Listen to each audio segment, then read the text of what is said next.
Hello. So we are continuing talking about those situations of cardiac arrest, and today we want to take a look of those devices that are mechanical devices that help us to provide those chest compressions. And the article talks about who, when, and how we may use these mechanical devices for CPR. Okay.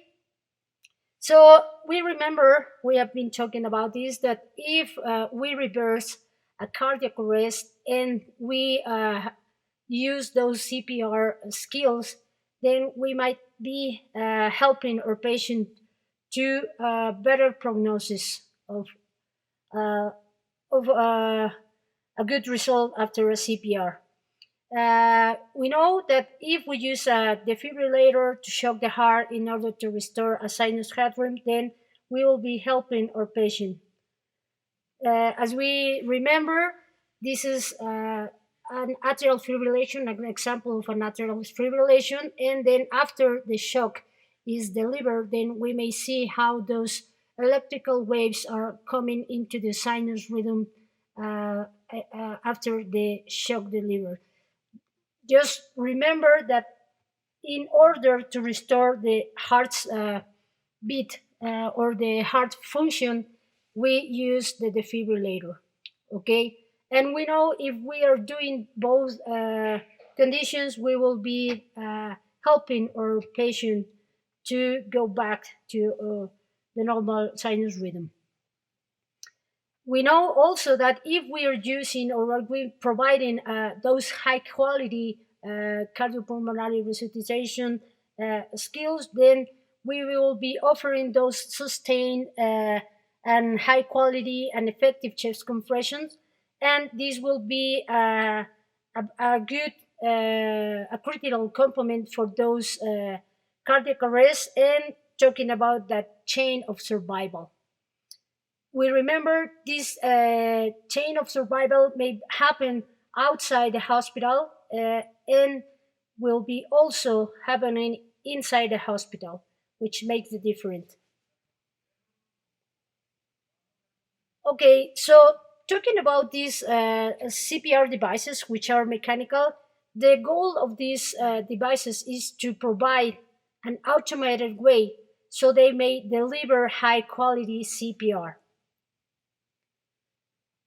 Okay, and just to remember, what is the basic life support or BLS? It's that conditions or that healthcare provided situations where those professionals or even anyone can provide to those patients that are suffering for a cardiac arrest or cardiac respiratory arrest, or they have any obstruction of the airway. And we know these skill conditions may help the patient to go through these conditions. As we know, these basic life supports will include those skills for performing a high quality cardiopulmonary resuscitation. They will be also using an automatic external defibrillation and also helping anyone that has been suffering for an obstructed airway. Okay, when we talk about where these cardiac arrests happen, we have both two scenarios. If it happens outside the hospital, then we define this as a cardiac arrest that is occurring outside the hospital, and we are confirming an absence of the signs of circulation. The other scenario is when it happens inside the hospital. Maybe our patient will be admitted or not, and maybe our patient will be with the background of a heart disease. And in this situation, we might use CPR, chest compression, defibrillation, or even both.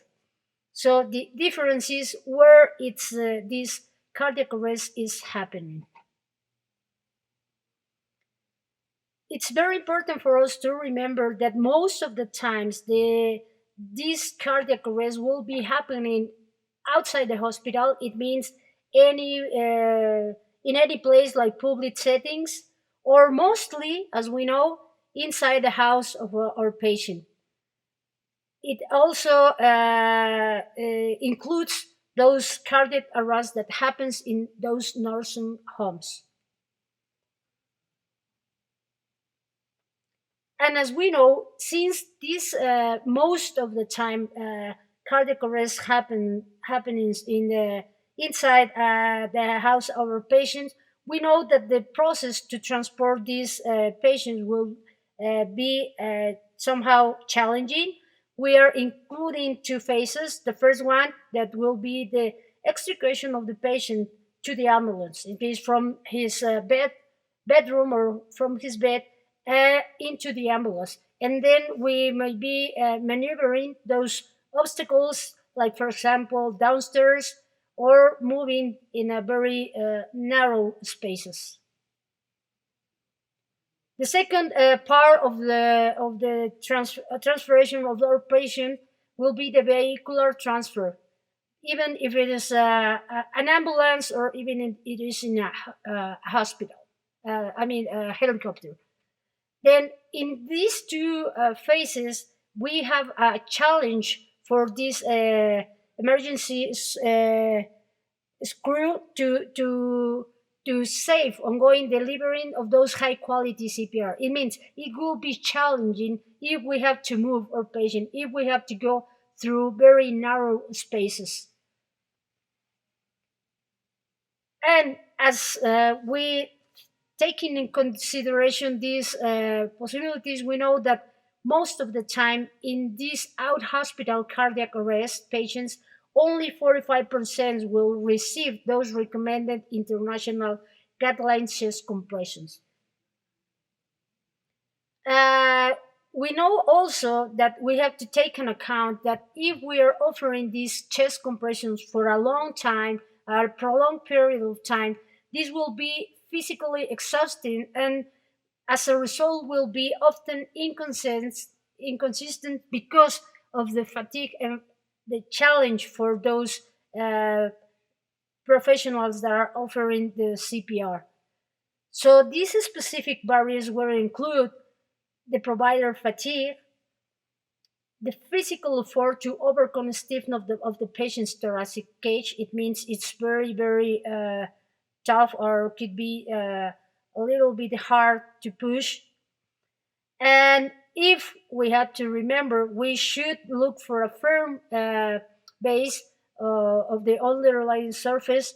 So we may have, we will offer very good, high quality chest compressions. So we must be sure we are not doing into the bed of the of our patient.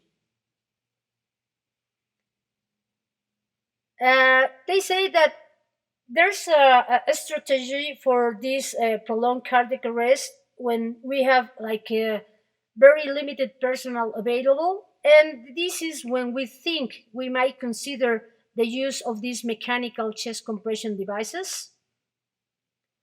And as we know, these mechanical devices are automated devices that will offer those chest compression when we have a patient that is suffering a cardiac arrest. And using these devices will let us be in the possibility of not using human manual or manual compression, and of course this theoretically will avoid the human factor. What human factor? The one that says that most of the time will be exhausting or not doing constant or automatic deliver of those high quality CPR. So these mechanical external devices offers these compressions which are automatically and constant with no interruptions. This will also help the harm that is associated with those suboptimal chest compressions the delivery. We may also use these devices when it's difficult or challenging to deliver those manual chest compressions, as we may think when we are transporting our patient in an ambulance, if we are doing a primary percutaneous coronary intervention, if we're using a bridge to extracorporeal CPR, or even when we are trying to facilitate those organ donation after we have a circulatory death. As we know, when we are traveling from the one place to the other in an ambulance, we know it could be unsafe not only for our patient but also for those caregivers. And we know we might be on risk of injury or death. And we know in this situation we may be also offering suboptimal CPR because of those acceleration forces by driving the ambulance. When we talk about this situation, those uh, compression devices, mechanical compression devices, are helpful because they are offering an constant and uninterrupted chest compressions. We also talk about these devices when we transport our patients in a helicopter where the space will be reduced, and then that make us a little bit difficult to deliver manual compression. So this is when we may use those mechanic devices. Then they will be offering high quality chest compressions and constant compressions. We may also use these devices when we are when we need to do some tomographies or studies that need that the patient will be by himself. Uh, there has been a lot of those trials to trying to find out if these deployment of those mechanical devices are useful or not. Okay, we have, for example, this one in 2014 and 2015, which talks about the Lucas in cardiac arrest, and also this paramedic or pre-hospital randomized assessment of mechanical chest compression device in cardiac arrest.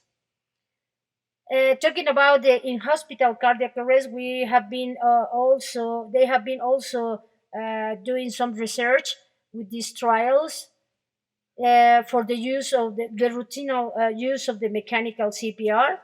And as we know, they were just looking to see whether those mechanical CPR deliver chest compressions are useful or not. And they say that in some cases, this use of the devices, the mechanical devices, have improved the survival from the hospital discharge. Well, talking about these devices and depending on the or basing on the mechanism that is used to deliver those compressions, we have two most common devices: the load distributing band and the piston devices. So these both will be helping us to deliver those uh, chest compressions. And let's see one by one.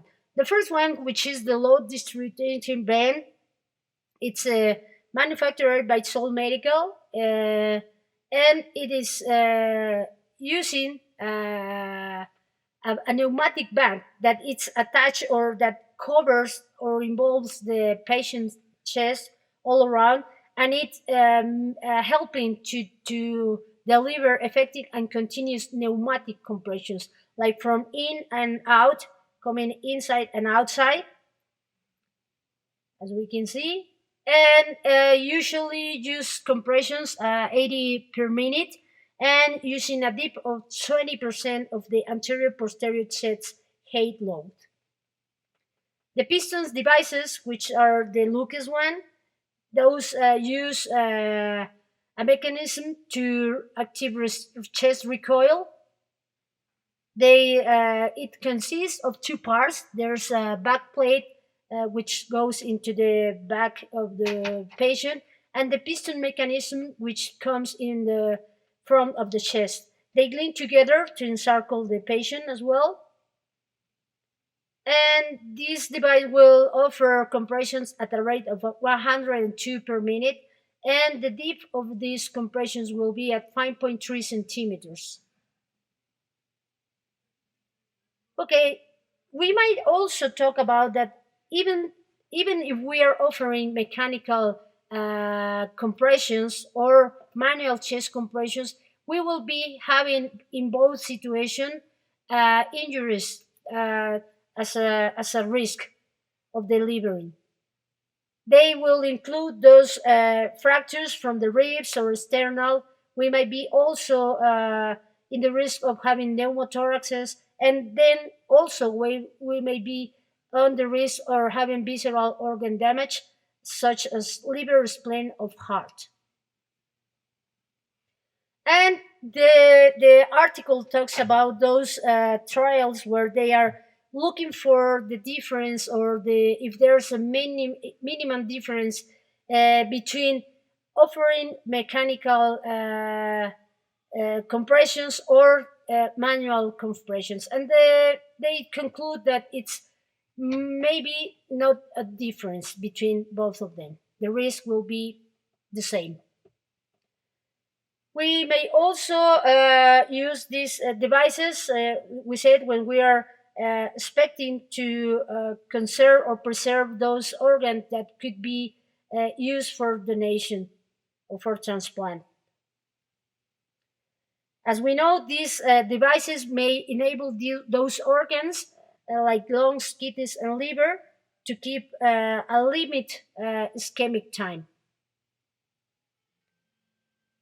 As we said, also, we may use this delivery of high quality compressions in imaging procedures as coronary angiography or CT scan, and then in this condition these mechanical devices may be helpful. So we don't stop providing the chest compressions. Okay, so our conclusions for this article says that providing those high quality CPR compressions, it's something that could be modifiable factor, but it's very, very important because it's very associated with the survival when we're with a patient that has suffered a cardiac arrest. Those mechanical chest compression devices will deliver a constant chest compression, but it is not really translated into improved patient outcomes if we use them routinely in out of hospital cardiac arrest. We still have to evaluate if we use this routine use for these devices when we are talking about interhospital cardiac arrest. And as we said, they might be very helpful in those specific circumstances. For example, where we are transporting in an ambulance or in a helicopter, if we are using them in the primary percutaneous coronary intervention, or those situations where those high quality chest compressions are necessary. So this is when we think that will be a reasonable strategy for the use of these devices. We must be sure that if we are going to use these mechanical devices, we must start using them or deploy them with a minimal interruption to the compression, or to offering those chest compressions, so we don't stop helping the heart to pump.